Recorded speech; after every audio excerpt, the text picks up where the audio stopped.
tarde, internautas, bom dia e boa noite, porque a gente está falando para o mundo inteiro. E quando a gente fala para o mundo inteiro, a gente fala de coisas boas, de notícias maravilhosas, de tardes quentes no meio do inverno aqui, mas de friozinho em outros lugares, né? No nosso hemisfério norte já está com um friozinho para calorzinho.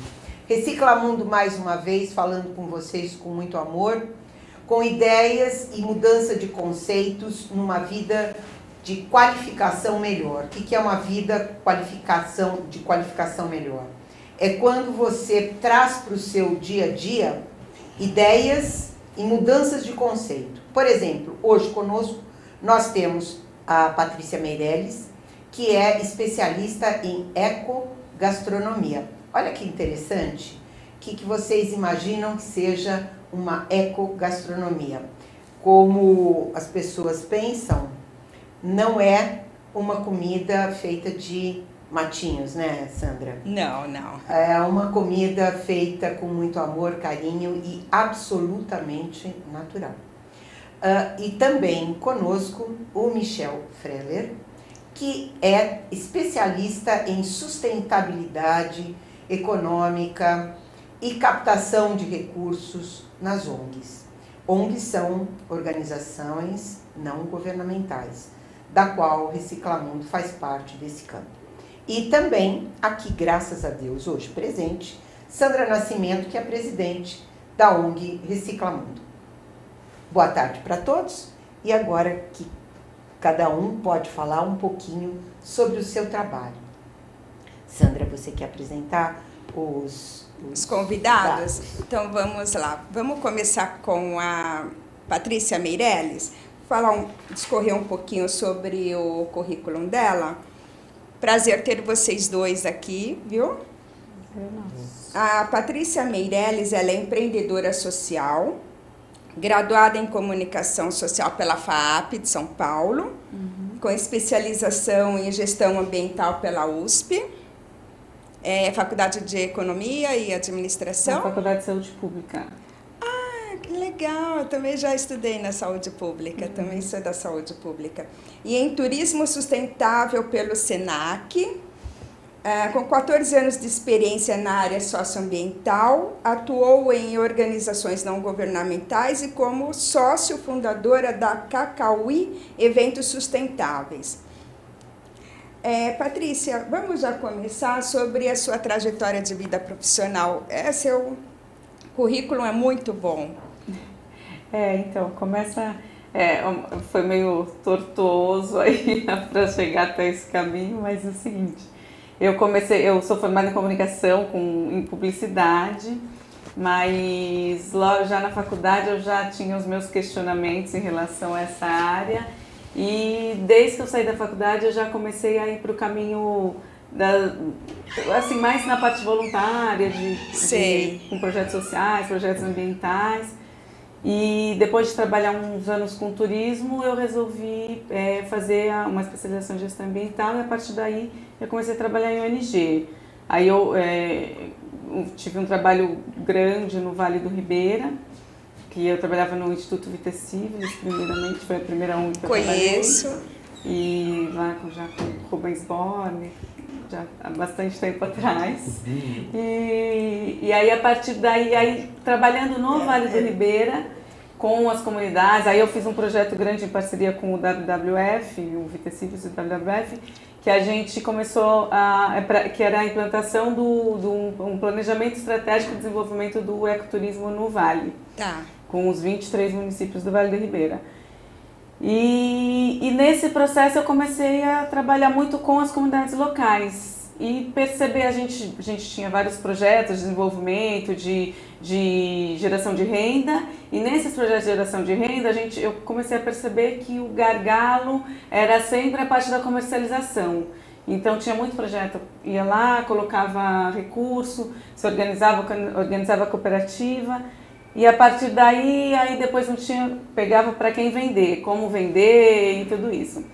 E um dia, depois de já trabalhar uns 4 anos lá no Vale, eu estava num evento, que era um evento de resíduos sólidos, uma feira que tem todo ano.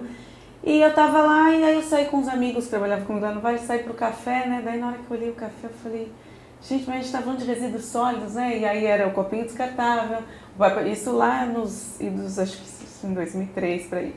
Aí eu comecei a ver e falei, mas, né, que incoerência, né? A gente tá falando aqui, quando a gente sai é bolinho Pullman, é não sei o que, é tudo...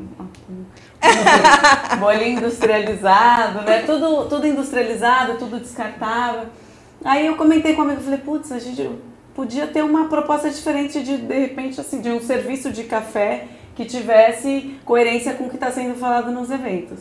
E aí, a partir daí, me veio na cabeça, eu comecei a pensar nisso e tal, e foi quando surgiu a Cacauí Eventos Sustentáveis, que você citou, que no começo de 2004 eu comecei a colocar em prática, que é um buffet que ele existe até hoje, eu vendi há 3 anos atrás, mais ou menos, e aí a ideia foi tomando corpo, e o que aconteceu foi o seguinte, deu origem a uma empresa que tinha o serviço de buffet e o serviço de brindes sustentáveis, e que a ideia era trabalhar baseado nos princípios do equilíbrio ambiental, que a gente trabalhava com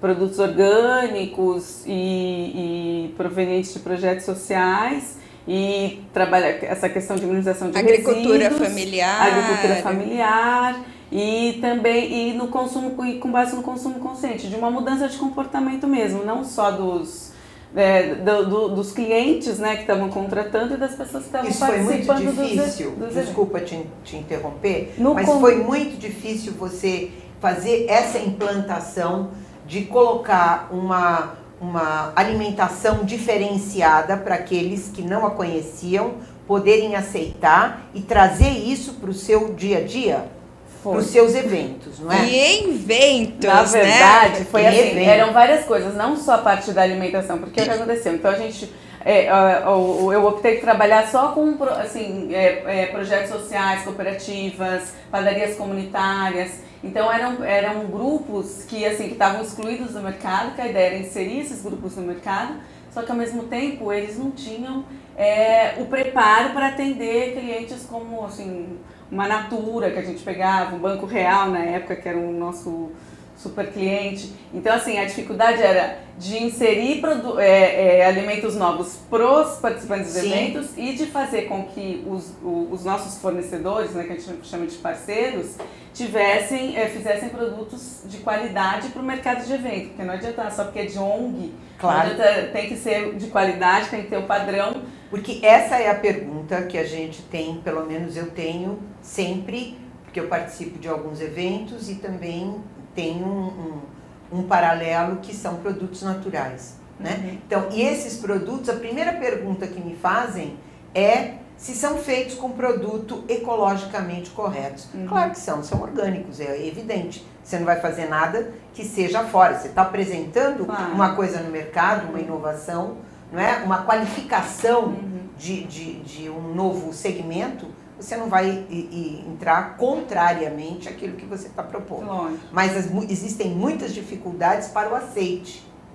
Né? Para o aceite do fornecedor, e na época também para a gente achar os produtos, porque com hoje certeza. o mercado de orgânicos eu falo, eu vou no Pão de Açúcar, eu falo, gente, sonho de consumo, tem tudo, tem requeijão, tem queijo, tem até, né, assim, produtos... Na sua área ainda, mas a minha ainda é muito difícil. Na época que eu comecei, lá em 2004, era super difícil conseguir um queijo diferenciado, então haja criatividade para fazer tudo com ricota e queijo Minas, verdade. Que a gente já não usava carne também, só o frango corim.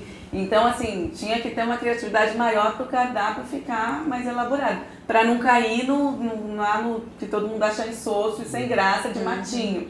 Então, eram vários desafios, na verdade. Era o desafio do produto, do cardápio, o desafio do fornecedor e o desafio do cliente. Consumidor, final. Do consumidor. Suzana, vamos colocar o Michel Preller também na roda? Com Deixa certeza. eu falar sobre o resumo do currículo dele. Empreendedor social, palestrante, professor, consultor e facilitador, administrador público pela Fundação Getúlio Vargas de São Paulo, mestre em administração pela PUC, também de São Paulo, com aperfeiçoamento em gestão, formatação de projetos e captação de recursos. A mesma pergunta, sua vida profissional, sua vivência, que eu já sei que esse homem, gente, aproveitem, anotem tudo, porque esse homem é o homem. Não, menos. Não tem como. Eu hoje, há 10 anos, atuo no terceiro setor, como consultor do terceiro setor, em todo o Brasil inteiro, com organizações da área ambiental, da área social, educacional, saúde, porque as carências desse país é muito grande, né? E essas organizações sem fins lucrativos, elas vêm para tentar diminuir. Mas isso são só 10 anos, né? A experiência, o que a gente faz hoje também é fruto do que a gente fazia no passado. Então eu sou voluntário desde os meus 16 anos de idade. Então o meu trabalho é voluntário, e fazendo já captação de recursos, já muito jovem, empiricamente, sem técnica, sem teorias, mas fazendo na prática. E aí a gente vai aprendendo, né? Realmente a vida vem nos ensinando, os cursos que a gente faz. Então eu sempre fui empreendedor, sempre tive minhas empresas, até que há 10 anos atrás, grandes empresas, médias empresas, todas continuam até hoje, não quebrei nenhuma, então mostra que eu sou Graças a Deus. Sou um bom empreendedor social. Mas está em boas mãos. Social, mas eu sempre tive sócios, né? Nunca fiz nada sozinho. Eu não acredito em fazer nada sozinho. Também. Então, acho que parceria. Essa coisa, né, do terceiro setor, vai ajudando isso está desde a minha infância. Se você não tem a força do parceiro, é muito complicado você ir sozinho. Saber que você não sabe tudo. Claro. Né? Que precisa buscar pessoas para te complementarem. Tá certo. Então isso foi... E há 10 anos atrás, com a minha experiência, eu falo, não quero mais essa vida empresarial, de empreendedor empresarial, mas vou continuar como empreendedor, mas na área social.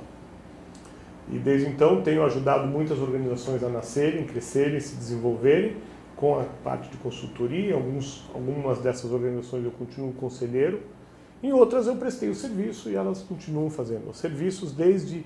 E onde que a gente se especializou? A gente viu que a necessidade dessas organizações era a questão da sustentabilidade econômica. Como que ela se mantém?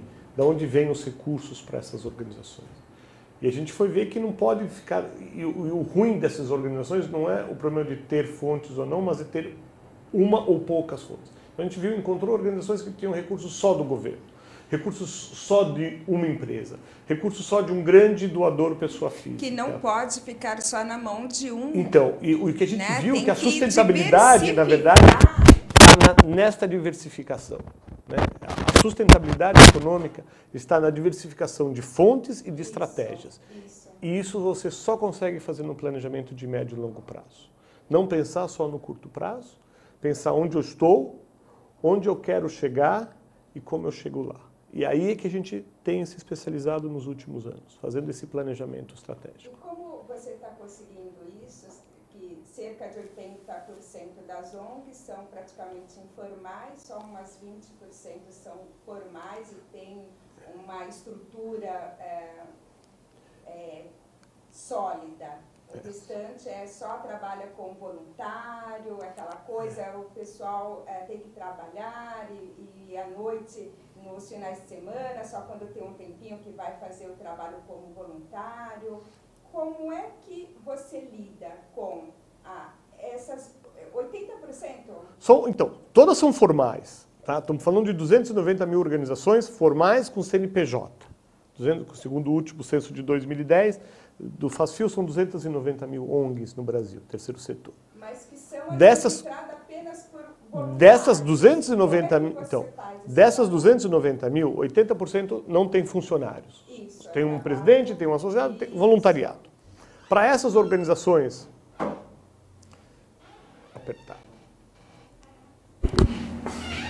para essas organizações, a gente dá palestras e cursos. Eu não tenho... e ajuda um pouco quando eu consigo. Né? A gente ajuda, conversa, troca ideias. Eu não consigo prestar serviços para essas organizações. Na maioria delas não tem recursos nem para começar. Mas a gente dá algumas ideias, eles vêm nas aulas, vão começar a buscar recursos para poder se profissionalizar, contratar o primeiro profissional de comunicação, contratar Você dá cursos. Eu dou muitos cursos. Muitos cursos. Muitos. Essas ONGs que não têm capital, Uhum. né? E que vivem do voluntariado, encontram muita dificuldade para poderem se gerir e gerir os eventos que elas poderiam, os projetos que elas poderiam trabalhar em cima. Como você faz, como essas ONGs chegam até você? O curso é gratuito, palestras são gratuitas, são pagas, eles têm como Temos de tudo. buscar recursos. Temos palestras gratuitas online, temos palestras gratuitas presenciais. Vamos começar assim, palestras gratuitas online. Gente, presta atenção, porque agora vocês têm que anotar. São poucas. Vamos são lá, poucas, como mas é que eles chegam até você online? Eu não tenho hoje nenhuma. Hoje online, ele vai no YouTube, no canal da Criando Consultoria, tem lá várias aulas minhas disponíveis. Todas Dá as o minhas. endereço, por favor, para eles chegarem. YouTube Consultoria Criando. Entra no site do YouTube e escreve Consultoria Criando. Vai ter um canal da Criando lá. Lá tem entrevistas como essa de hoje, tem várias entrevistas sobre diversos temas. Tem aulas gravadas disponíveis. Isso tá. Todas as minhas aulas estão disponíveis. Todos os meus slides, eu tenho mais de 2.000 slides slides de aula. Todos disponíveis no slideshare.net. Slideshare.net /MicFre. MICFRE 12. MicFre 12. Vocês querem Michel? Também, se vocês escreverem Michel Freller no Google, entra tudo. Aparece tudo. Essa é a grande facilidade hoje da internet. Vocês só escrevem Michel Freller. E aí, Freller, explica como se escreve Freller. F-R-E, 2 L's, L-L-E-R. Freller. Pronto. Então é mais fácil é só acessar pelo YouTube, SlideShare. Então, aí você tem as gratuitas. No site da Criando, você se cadastrando, você vai receber também uma newsletter mensal. Na newsletter mensal nós avisamos quando damos cursos presenciais, em que cidade, em que estado, quanto custa, as gratuitas. Então a gente participa de vários eventos. Agora vai ter um evento agora no Manda, que é, se não me engano, 16 de julho. Então a gente vai divulgando. Não dá para falar tudo agora assim também, mas quando chegar mais pertinho, por favor, você manda que a gente... Entrando no newsletter a gente também ajuda. Entrando no site, peça para receber a newsletter da Criando e vai estar a par. Então, eu sou favorável a essa... Eu não guardo informação comigo, eu sou favorável à abertura, à informação livre. Meus artigos, tem dissertação, tudo público. E então a gente tenta ajudar, na verdade, a profissionalização desse terceiro setor. Também não adianta, se a gente não faz, se essas pessoas não quiserem ir atrás e procurarem saber como faz e não bater cabeça, né? Então tem que ter essa força de vontade também. E os cursos que a gente faz, mesmo os pagos, são de custos bastante acessíveis. Não são aqueles cursos carésimos, não acreditamos nisso, a gente acredita, para remunerar a hora-aula do professor. Como você orienta uma ONG que está começando, tem muito tempo pelo caminho, né? Já vem de um caminho longo, mas com muita dificuldade para ela poder aflorar, para ela poder ter um conhecimento e poder o seu trabalho chegar até todos? Como você orienta que essa ONG deva buscar que tipo de recursos e onde, em que fontes, para que ela possa se estruturar e se tornar absolutamente produtiva? Uma dessas aulas que é muito legal, que está lá no YouTube, é como montar uma ONG. Quer dizer, que, na verdade, como montar ou como começar, como gerenciar uma pequena organização. Gerenciar, acho que é a mesma coisa, né? Então, primeiro eu preciso saber onde eu estou e onde eu quero chegar. O que eu quero? Tem que ter metas, não pode ser na base, vou fazendo. É o plano de marketing, é um plano financeiro, planejamento estratégico, gerencial. O que eu quero fazer? Qual é o meu objetivo de vida? É isso que eu quero? Que tamanho eu quero ter? Que potencial? O que eu vou fazer? Que resultados? Então tem que ter metas muito claras. Se a gente não tem meta, depois não consegue avaliar. E aí, em função do que eu quero fazer, vão aparecer as estratégias. Mas uma organização que está começando, ela tem opções. Crowdfunding, que é essa, né, que a gente estava já falando, que é a captação por meio da internet. São os vídeos. São pequenos vídeos, são sites, tem 2 sites de crowdfunding que não cobram nada das ONGs, que é o Juntos com Você e o Benfeitoria. Os outros sites cobram uma taxa desse valor captado. E não faz, vamos dizer, para uma organização sem fins lucrativos, a ferramenta, o site não é que vai fazer muita diferença, porque você tem que usar a sua rede. Então, o importante, monte a sua rede.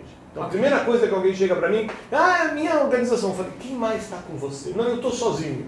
Então, a primeira coisa não é captar recursos financeiros, a primeira parte é captar recursos humanos. Para você não estar sozinho. Acabamos de falar também da sociedade. Acho que parceria, é né? Um parcerias, vai com o outro. juntando. Junte gente. Uma rede. Faça uma rede, porque esta rede é que vai te trazer recursos financeiros. Através do crowdfunding, vai vender um produto, vai vender um serviço. Pense também numa organização que possa ter serviços e produtos para vender. Hoje em dia está muito difícil uma organização ficar passando o chapéu, me dá um dinheiro aí. Claro. A venda de serviços, o evento, está na mão da organização de planejar e executar. Então isso é uma outra estratégia que a gente tem feito. Elaboração de projetos é outra estratégia que, teoricamente, baixo custo, você escreve seus projetinhos e manda para os editais das empresas, do governo nacional e internacional. Então são algumas estratégias que você começa a ter para uma organização que está começando. Eu acredito muito na venda de produtos e serviços. Venda de produtos e serviços. E é o que eu falo, como eu venho desta ramo, desta área empresarial, o meu olhar é muito de negociante. Então, eu chego numa organização, por mais que ela é social, ela é ambiental, sim, mas tudo eu vejo que expertise tem naquela organização que permite que ela busque recursos com aquilo que ela tem. Ok.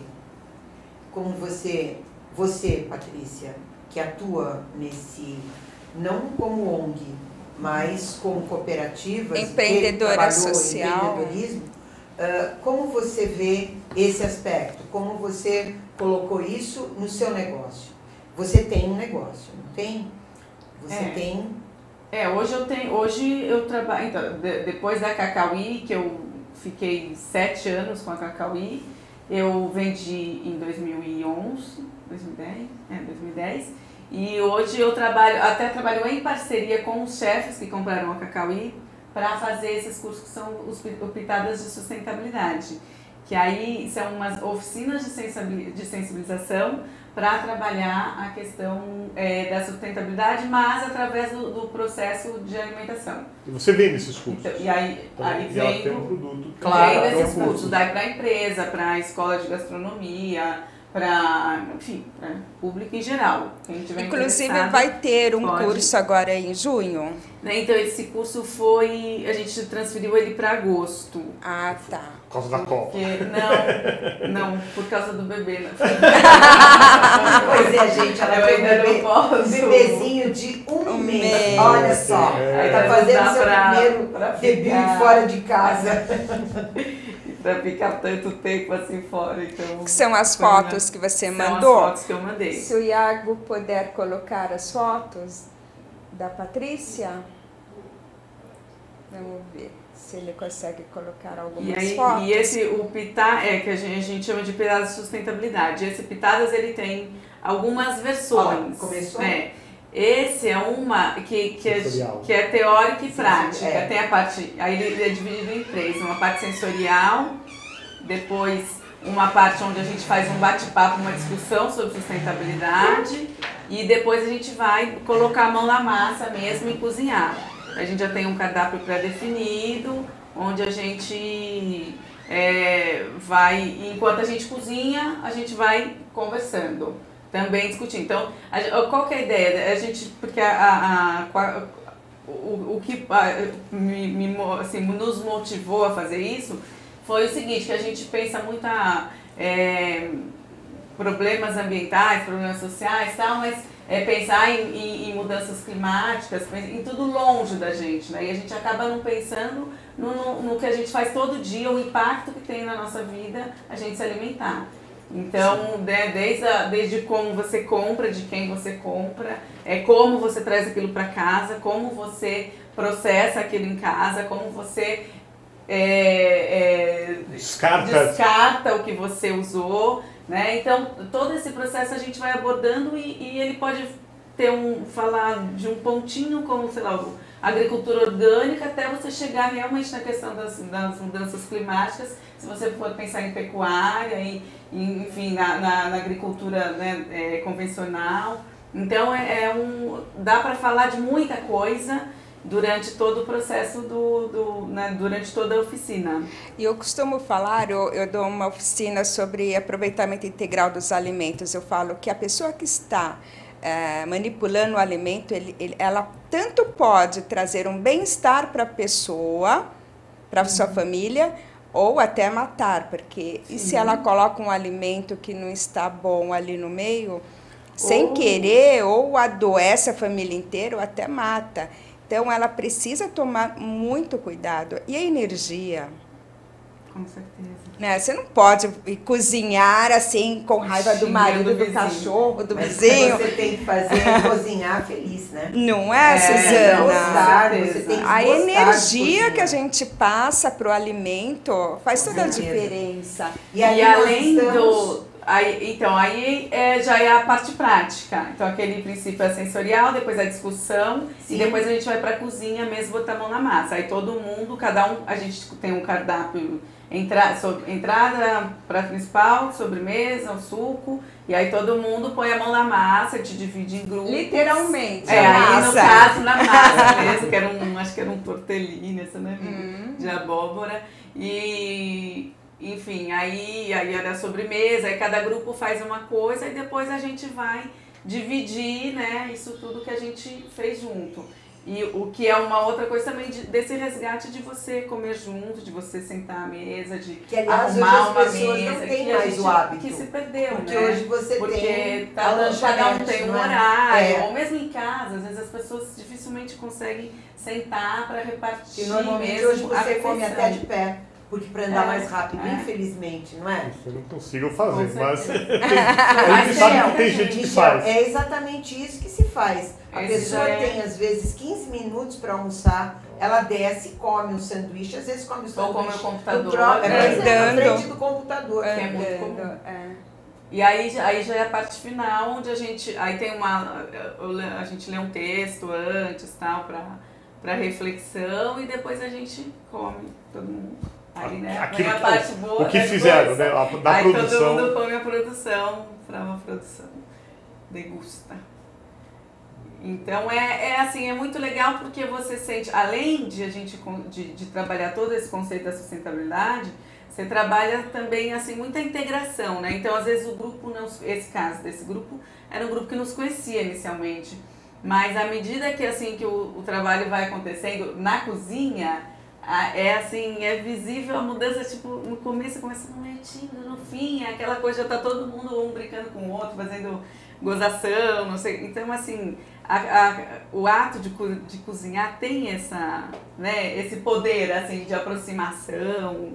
Então, além da gente trabalhar a parte de sustentabilidade, a gente trabalha também muito essa questão da integração, do repartir ali a vivência, né?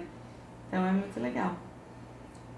E fora isso, você consegue mostrar, assim, que aí entrando um pouco na coisa do matinho, você consegue mostrar que dá pra fazer coisas super saborosas. Com matinhos. Com matinhos e sem matinhos também. Com certeza. Né? Assim, com coisas que a gente dá pra colocar um creme de leite orgânico, dá pra colocar um creme de leite orgânico. Então, tudo que você comer de forma equilibrada, né, não vai fazer mal. Então, se você comer um pouco de gordura, a manteiga que todo mundo acha que é o vilão, não é um vilão. Se você comer de forma muito melhor que a margarina, com certeza. Aí sim é um vilão. A margarina é vilã. Exatamente. Né? Mas a manteiga não. Mas a manteiga não. Tudo que é o mais próximo possível do natural é muito melhor. Se a gente falar com uma hidrogenada, A Pois gente é. tem que sair correndo, não é? É. Batatinha que todo mundo come. Não, com certeza. É complicado. Deixa É, eu Suzana. Uma coisa Mas é verdade, agora eu interessante. vou falar. Batatinha que todo mundo come, que compra no saquinho, lá no freezer, é batatinha que tem gordura hidrogenada e que pode causar uma complicação um pouco maior, não é? Porque a gordura hidrogenada é complicada. Bem complicado. E também porque ela é Como das feita senhoras. com milho, que Transgênico. não é legal, transgênico. E soja transgênica, É. né? Que já está sendo discutido hoje. Qual é o benefício do transgênico e o malefício do transgênico. Porque a possibilidade do transgênico ser um dos causadores de um CA, né, de um câncer, é muito alta. Então a gente escuta tudo isso, como por exemplo o óleo de canola não existe. Então, essa questão dos existe. óleos também, né? Quanto o óleo de milho, O óleo de o óleo de virgem, não, esses soja. óleos a gente não Esses usa. óleos- Não, a gente usa apenas azeites Azeite. de primeira prensada. Então, que seja de oliva, que seja de Exatamente. coco, a gordura do coco, Excelente. maravilhosa. Eu vi agora no Nordeste, eu trouxe pra mim. Então, mas aí, do Nordeste, né? Então, eu compro essa que vem do Nordeste para fazer sabonete. Né? Sabonete de coco, é sabonete mesmo, feito com óleo virgem, que entra azeite de oliva, esse óleo virgem de coco de primeira prensada, a gordura própria do coco. Mas é muito difícil para você conseguir matéria-prima para você poder. Aqui é muito difícil. Mas é uma delícia. Tanto em cosméticos como em produtos de higiene. É uma delícia quando você trabalha com o que há de puro na natureza. Não aquilo que foi adulterado pelo homem. Não é? Porque às vezes a adulteração cria um monstro, não é? E não cria o benefício. Sim. E a gente adquire achando que está comprando uma coisa pura, e não é. E às vezes você pode estar trazendo para você um malefício, tanto aquilo que você usa na sua pele, quanto que você ingere. Porque a pele é o maior órgão do corpo humano. E uma coisa, até que você falou que tem que tomar cuidado para você não cozinhar alguma coisa que não tá bom, mas e também muito cuidado, eu acho um cuidado maior ainda, porque você consegue identificar se um produto não está bom, né? Você compra uma carne que está ruim, ou um peixe que não tá bom. Agora, o que a gente vai consumindo aos pouquinhos, né? E vai fazendo mal ao longo da vida toda. Vamos aproveitar então, gente... só para fazer uma chamadinha, já que você está aqui, vou aproveitar muito da vinda de vocês aqui, para a gente falar sobre o sal temperado que as pessoas usam no alimento. Vamos falar um pouquinho sobre o sal puro. O que é melhor? O sal temperado, não posso falar as marcas, mas o que tem ali? Então, é aquela coisa, né? Sempre quando a gente vai fazer a escolha do que comprar, é olhar o rótulo, né? Pois é. Então, se Mas a gente pegar o eles sal não temperado, sabem, normalmente a gente vai que ver é que o não tem só o glutamato. sal, o alho e a cebola, né? Isso. Vai ter um monte de nominhos a mais ali que normalmente a gente não Nem entende, sabe o que não é. sabe o Pois que é. O famoso que glutamato são monossódico, que é o maior exatamente. veneno. E aí, se você pegar um sal marinho, você vai ver que só tem sal. Exato. Então, Ou a flor do sal. Ou a flor do sal. Então, se você pegar o sal, misturar lá, picar sua cebola, o seu alho e fazer o seu tempero em casa, nem que você queira deixar na geladeira pronto. E qual a diferença de sal marinho e flor de sal? Tem diferença ou é a mesma coisa? Não, sal marinho e flor de sal tem diferença. Não é a tua especialidade. Não é a minha especialidade, eu sei que tem diferença, mas eu não sei explicar muito bem. Ele é mais sutil. Ele não tem a salinização tão potente. Ele é mais menos sutil. Menos salgado, vai. Se você for pensar no comparar com açúcar, é menos refinado, digamos assim. Ele é mais um processo menor, anterior. É porque aquilo que vai sair da rocha, mas ela sai da rocha do sal, da salina, mas é de cima, né? Então ela não tem aquela concentração tão grande. E é maravilhoso. E o gosto da comida fica muito mais apetitoso. É aroma, né? Não é o perfume da comida.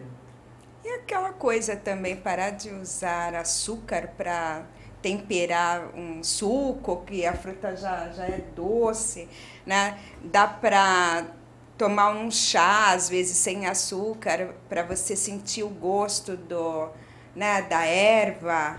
Nossa, isso tudo tem o paladar que a gente desenvolve, preço, né? É hábito. Porque preço. O chá é uma coisa que eu não consigo mais colocar açúcar de jeito nenhum. Eu também não. Eu não uso açúcar pra nada.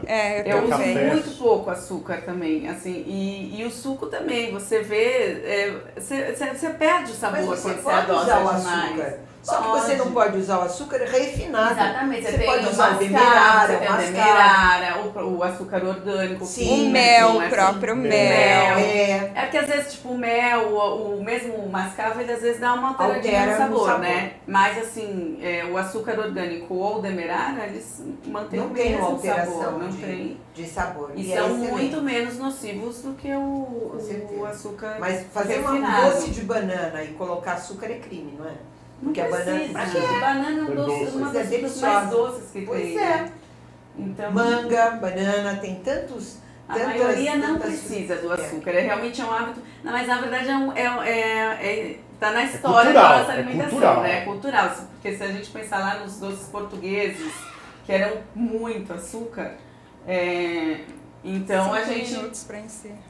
Hoje a gente come muito açúcar por conta disso, né? Eu viajo o Brasil todo lá, hoje em dia. No Nordeste, já vem, principalmente. o café já vem adoçado. Já É cultural. É eu falo, não, mas eu cultural. quero um café sem açúcar. Mas é difícil. ninguém viveu durante um tempinho numa tribo indígena. É. Se você Pois é. Eu vou ter fizesse essa parte- oportunidade daqui. Você nesse não evento. faz ideia. Eu fiz Eu vou isso. fazer nesse Eu evento. fiz o projeto Rondon no meu tempo de faculdade.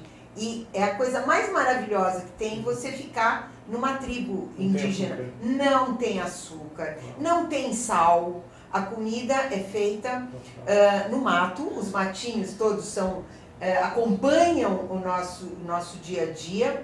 O chá acompanha o dia a dia e o suco é maravilhoso, porque você come não come arroz, mas você come tapioca, você come a mandioca e come o milho. Só que o milho é o milho de lá, né? Então é maravilhoso e o que você tem é a caça, né? Uhum. Então se você pode Peixe. comer a carne, peixe, nossa, é muito mais peixe do que caça, né? Mas é uma delícia e são hábitos absolutamente saudáveis e que não tem, hoje em dia você tem um índio mais civilizado, que pena.